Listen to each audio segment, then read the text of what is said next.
আসসালামু আলাইকুম। টপ নিউজে স্বাগতম। জানিয়ে দিচ্ছি এই মুহূর্তে আমাদের হাতে থাকা সর্বশেষ সংবাদ আপডেট। শুরুতেই থাকছে জুলাই সনদ না দেওয়া পর্যন্ত শাহবাগে অবরোধ চালিয়ে যাওয়ার ঘোষণা। এরপরে থাকছে আগামী ৫-৬ দিনে বোঝা যাবে আমরা কোথায় যাচ্ছি, প্রেস সচিব। আরও থাকছে জুলাই সনদ নিয়ে আজকের নিষ্পত্তির জায়গায় পৌঁছতে চায় আলী রিয়াজ। তারপরে থাকছে নির্বাচনে নির্দেশ না পেলে কাজ করতে প্রস্তুত সেনাবাহিনী।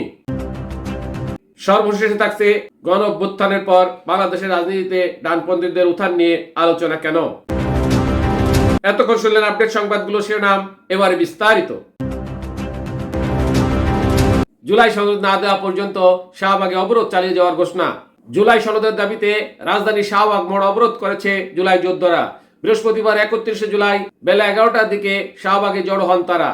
একই সঙ্গে দাবি না মানা পর্যন্ত এই অবরোধ চালিয়ে যাওয়ার ঘোষণা দেন জুলাই আগস্ট অভ্যুত্থানের আহতরা। জানা যায় এই সময় তারা বুকের ভিতর অনেক ঝড়, বুক পেতেছি গুলি কর, জুলাই সনদ নিয়ে টালবাহানা, চলবে না চলবে না, রক্ত লাগলে রক্ত নে, জুলাই সনদ দিয়ে দে সহ নানা স্লোগান দিতে থাকেন। আন্দোলনের মুখ্য সংগঠক মাসুদ রানা সৌরভ বলেন, আমাদের এই কর্মসূচি আমাদের দাবি না মানা পর্যন্ত চলবে। আমরা রাষ্ট্রের সাথে বারবার আলোচনা করেছি, কিন্তু রাষ্ট্র বারবার আমাদের সাথে টালবাহানা করেছে। এখন আমাদের কোনো প্রতিশ্রুতি দিয়েও কাজ হবে না। সব প্রতিশ্রুতির বাইরে যে আমাদের জুলাই সনদ আর ঘোষণাপত্র দিতে হবে, নইলে আমরা এই কর্মসূচি চালিয়ে যাব। অবরোধে অংশ নেয় আবু হাসান বলেন, যতক্ষণ পর্যন্ত জুলাই সনদের ঘোষণা না করা হবে তাদের কর্মসূচি চলবে। আগামী ৫-৬ দিনে বোঝা যাবে আমরা কোথায় যাচ্ছি, প্রেস সচিব। আগামী ৫-৬ দিন খুবই গুরুত্বপূর্ণ বলে জানিয়েছেন প্রধান উপদেষ্টা প্রেস সচিব শফিকুল আলম। বৃহস্পতিবার ৩১ জুলাই দুপুরে সচিবালয়ে গণমাধ্যম কেন্দ্রের সাংবাদিকদের সঙ্গে মত বিনিময় সভায় এমন মন্তব্য করেন তিনি। প্রেস সচিব বলেন, আগামী ৫-৬ দিনে আমরা বুঝবো আমরা কোথায় যাচ্ছি। তবে যাই কিছু হোক না কেন, নির্বাচনে দেরি হবে না। এ বিষয়ে প্রধান উপদেষ্টা দৃঢ় অবস্থানে আছেন। জনগণের অংশগ্রহণ থাকলে সুষ্ঠু নির্বাচনে কোনো বাধা থাকবে না। এ সময় শান্তিপূর্ণ পরিবেশে নির্বাচন হবে বলেও আশা প্রকাশ করেছেন তিনি। শফিকুল আলম বলেন, এই সরকার ক্ষতিগ্রস্ত অবস্থায় দেশ পরিচালনার দায়িত্ব পায়।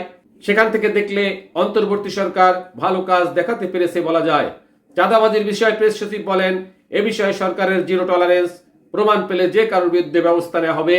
জুলাই সনদ দিয়ে আজকে নিষ্পত্তির জায়গায় পৌঁছতে চায় আলী রিয়াজ। জুলাই সনদ প্রশ্নে আজই আলোচনা শেষ করতে চান বলে জানিয়েছেন জাতীয় ঐক্যমত্য কমিশনের সহসভাপতি আলী রিয়াজ।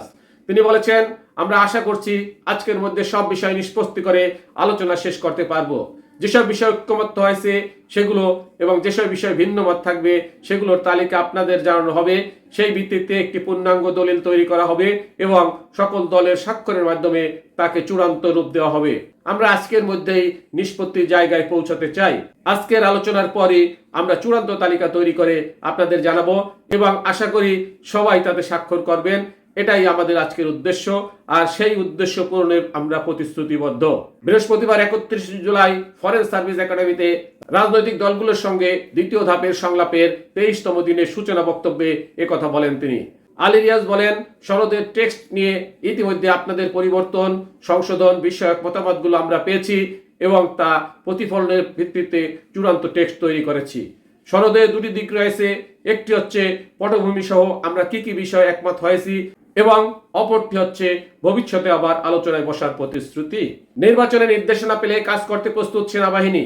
নির্বাচনের বিষয় সংশ্লিষ্টদের কাছ থেকে নির্দেশ না পেলে সেনাবাহিনী কাজ করতে প্রস্তুত বলে জানিয়েছেন military operations director colonel staff colonel Mohammad Shafiqul Islam. বৃহস্পতিবার ৩১ জুলাই ঢাকা সেনানিবাসে এক সংবাদ ব্রিফিংয়ে তিনি বলেন, নির্বাচন কমিশন বা সংশ্লিষ্ট কারো পক্ষ থেকে কোনো ধরনের নির্দেশনা পাওয়া যায়নি। তবে নির্দেশনা এলেই সেনাবাহিনী নির্বাচনী দায়িত্ব পালনে প্রস্তুত। সংবাদ সম্মেলনে দেশের সার্বিক আইন শৃঙ্খলা পরিস্থিতি এবং সেনাবাহিনীর সাম্প্রতিক অভিযানের তথ্য তুলে ধরেন কর্নেল শফিকুল ইসলাম। তিনি জানান, চিহ্নিত সন্ত্রাসীদের বিরুদ্ধে পরিচালিত অভিযানে সেনাবাহিনী ৩৭টি অবৈধ অস্ত্র এবং ১৭৯ রাউন্ড গোলাবারুদ উদ্ধার করেছে। আগস্ট থেকে এ পর্যন্ত উদ্ধার করা হয়েছে ৯,৭২৯টি হারানো অস্ত্র এবং ২,৮৭,০৩৩ রাউন্ড গোলাবারুদ।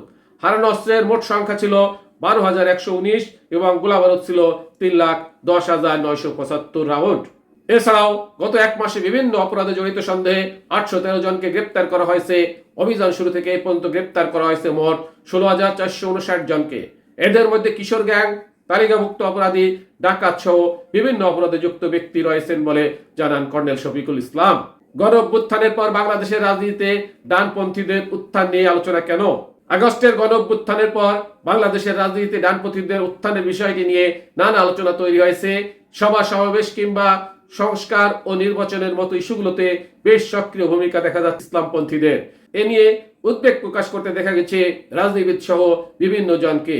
গত এক বছরে দেশের বিভিন্ন স্থানে বিতর্কিত নানা কর্মকাণ্ডে ডানপন্থীদের সংশ্লিষ্টতার অভিযোগ শোনা গেছে। সম্প্রতি বাংলাদেশের একটি দৈনিক পত্রিকায় দেয়া সাক্ষাৎকারে দক্ষিণপন্থীদের উত্থান নিয়ে দেশের অন্যতম প্রধান দল বিএনপির মহাসচিব মির্জা ফখরুল ইসলাম আলমগীরের উদ্বেগ প্রকাশের পর বিষয়টি আবারও আলোচনায় আসে। কয়েকদিন আগে প্রকাশিত এক প্রতিবেদনে বাংলাদেশের ধর্মীয় স্বাধীনতা নিয়ে উদ্বেগ রয়েছে বলে জানিয়েছেন যুক্তরাষ্ট্র। ডানপন্থী রাজনৈতিক দলগুলোর উত্থান নিয়ে রাজনীতিবিদ ছাড়াও বিভিন্ন পেশার মানুষকে শঙ্কা প্রকাশ করতে দেখা গেছে। যদিও হঠাৎ করে উত্থানের বিষয়টি একেবারেই নাচুক করে দিচ্ছে ইসলামপন্থী দলগুলো। তাদের দাবি, গত 15 বছরে যে গণতান্ত্রিক অধিকার থেকে তারা বঞ্চিত হয়েছে, ফ্যাসিবাদের পতনের পর তারা সেই অধিকার ফিরে পেয়েছে।